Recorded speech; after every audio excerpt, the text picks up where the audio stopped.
Okay, hey Evan.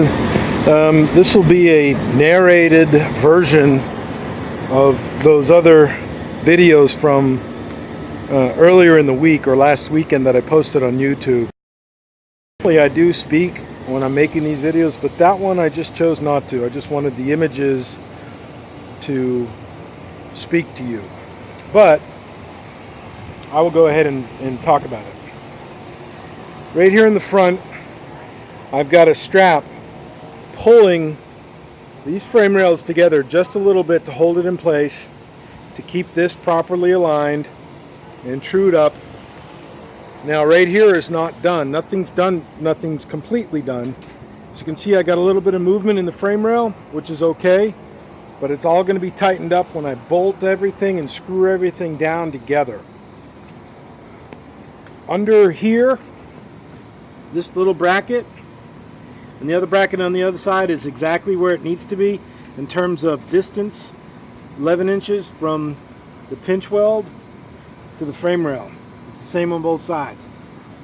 So, as you can see here, we have all the holes in the metal corresponding to the frame rail underneath it and the center cross member.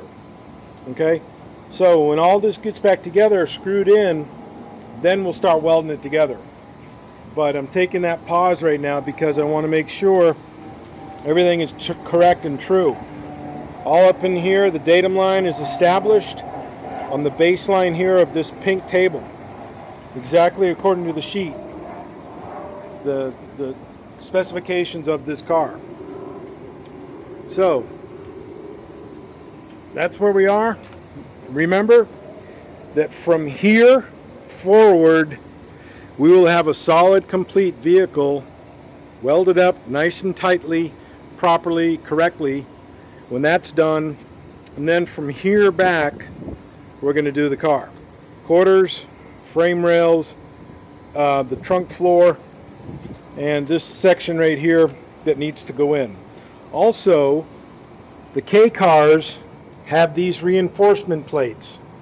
This is something I discovered in researching the K model Mustangs.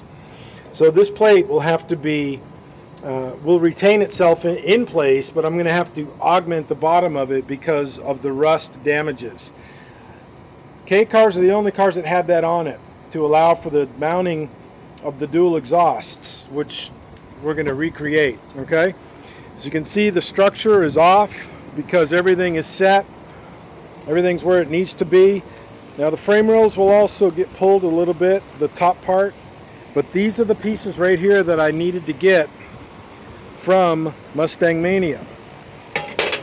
These also are the new pieces that go right here that tie in the top of the apron to the cowl. And right here, this piece goes right along in here somewhere. That ties in your fender to bolt in to allow your fender to mount to the apron. Okay, those are the pieces we had to acquire, but you know, it's easy. So these are NOS pieces. They're all new old stock. Those are brand new, and that one's brand new. So as I said, I'm taking a little pause on your car for about a week and a half. I need to finish this Camaro. When the Camaro is done and gone, we're back on your car. So don't expect anything mid-March or mid-June. It'll be the end of June, okay? If you have any questions, make a comment or, you know, shoot me an email. Okay? Thanks, Evan. Enjoy. Bye-bye.